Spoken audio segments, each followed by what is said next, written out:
Let's get physical. It's Jordan here, backing in with this week's update and all the physical releases coming to the Nintendo Switch July the 13th until the 17th. Let's see what we've got this week. But first, apologies for my echoey voice. I have recently moved house and my new office is surprisingly barren, so I'm gonna have to try and do something about that, but that's why I sound a bit weird. Anyways, Dragon is Dead is releasing this week in both Europe and North America, although due to different publishers they are slightly different, but more on that in a second. This is a dark fantasy side-scrolling action game. Sadly, despite the aesthetic, it's not a Metroidvania, it is another roguelike. It is widely praised for its presentation and sharp controls, but it doesn't quite live up to some of its rivals like Dead Cells in terms of gameplay and progression. It's also been compared to Skull, which is a bit of an underrated entry in the genre. So in North America, this seems to be just your normal bog standard release, but in Europe, it's coming in a mildly more special edition. I'm not even going to try to say its name, but it has a cover sleeve, character cards, and a lore-dumping piece of paper. It should also be on PlayStation 5. And my executive producers over on Patreon, Super Ben Julio, Firm Returns, Mr. Lee from Eastern NC on eBay, Adamantium, Mr. Awesome, Instacritic, and Dead Bunny's YouTube, they've chosen this as their pick of the week.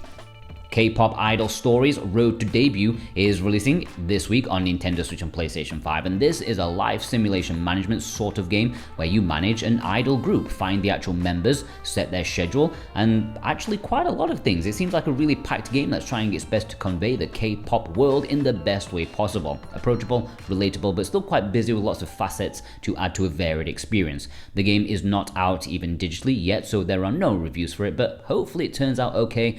And my executive producers, Azareth, Viz, OGCIB, and Danielle O, they've chosen this as their pick of the week. And if you want to purchase this or any of the games included in this video, then please consider purchasing via the links down below in the description and pinned comment. VGP are a fantastic company who have free worldwide shipping on orders over $55 American, plus any purchase made via my link, you get put into a draw to have a chance of winning a $10 discount coupon. This week's winner is, I don't know, because not only have I moved house, but I'm also incredibly busy at work this weekend. I've got the double whammy of busyness, so I had to record this very early and I don't know who the winner is yet, but I will tell you next episode. Congratulations to whoever you are. Cult of the Lamb Definitive Edition is releasing this week on Nintendo Switch and PlayStation 5, and hopefully this lives up to its name because this is the third release of this game. First at Special Reserve, then at retail, and now at retail again with this Definitive Edition, which includes the Woolhaven expansion pack as well as 4 DLC packs, which I believe is all of the DLC the game has.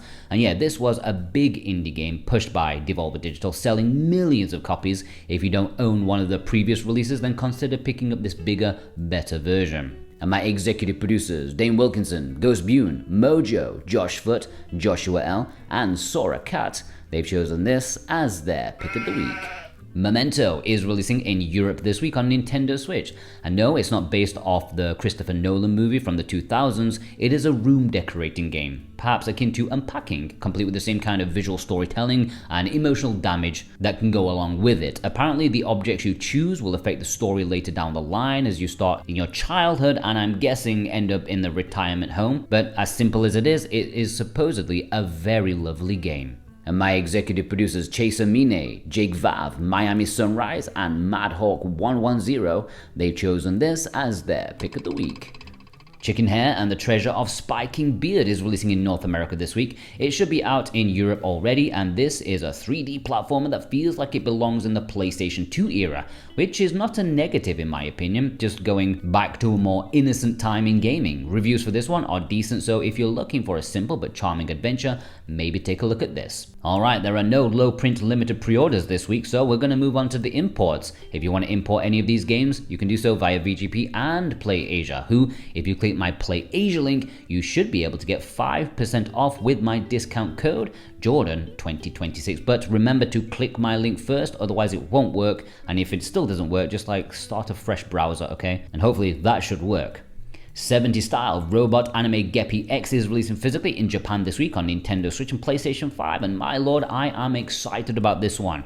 This is a remaster of a PlayStation 1 game that only released in Japan. It is a shmup, but just like Final Fantasy 9, it came on 4 discs, a shmup on 4 discs. Why? Well, it wanted to be the most badass shmup ever. It wanted to be like an anime show, which means lots of animated cutscenes and even commercial breaks. Yes, they stuck commercial breaks into the game to be a true, authentic experience that one would have had as a kid in the 90s. Well, I guess that should be the 70s, considering the name of the game. Expect a nostalgic blast even if you weren't there. It could be quite a historic piece and I cannot wait for it. It's coming in a standard edition as well as a special edition, which includes an art book as well as a drama CD, which will probably be entirely in Japanese. And my executive producers, Brent McLean, John Jamin, Cole Animals, Cartoon Soren, Lewis K, Jetta Crow, Nerdy Sean, and my brand new executive producer, Abs, they've chosen this as their pick of the week. Culdcept Begins is releasing this week in Japan and Asia on both the Nintendo Switch and Nintendo Switch 2 on a proper cartridge as a Switch 2 edition. In the West, this is not getting an original Switch release because the publisher felt the Switch 2 edition would cover everyone's needs for such a niche game, but if you're a purist Switch collector, then maybe you'll want to import the Japanese Switch physical, which will play in English just like the Switch 2 version. And it is also worth noting that the Western Switch 2 edition is delayed until September, so a while before you can get your hands on that. Maybe you want it early with this Japanese edition. This is the latest entry in the cult card battling RPG series. I know the art style has not been well received, but I quite like it, and despite being a card game, this is one I'm actually looking forward to. And my executive producers Alexander Cato, The Nemo 6, Jennifer M, D's Nuts, and Dave Huswaite, they've chosen this as their pick of the week. Dreamin her Boku wa Kanojo no Yume no Miru is releasing this week in Japan. It will play in English for the first time as well. This is a visual novel. It is a short one, only like 6 to 7 hours long, and it's based on the same setting as another import exclusive VN called 7 Days. And just like 7 Days, this is also rather highly thought of in the visual novel community. Dreams are a big theme with this VM, with a friend who's started ignoring you is now in your dreams and things start to happen. Interesting. And my executive producers, G Bautista 100 and Jimmy A. Guerrero, they've chosen this as their pick of the week. Fitness Boxing 3, Your Personal Trainer Nintendo Switch 2 Edition is releasing this week in Japan and it will play in English, and yes, it is a proper Switch 2 cartridge to add to the library. Of course, some of you may already own the Western OG Switch physical from a few years back now, and I'm just wondering why they did this and not focus on the inevitable 4th entry, but here you get better performance, better timing measurements, and even multiplayer, so you can look all sweaty and saggy together. And my executive producer, Punkadusta, he's chosen this as his pick of the week. Japan is also getting these 3 games. The first 2 do not have English. Hopefully the second one gets localized in the near future.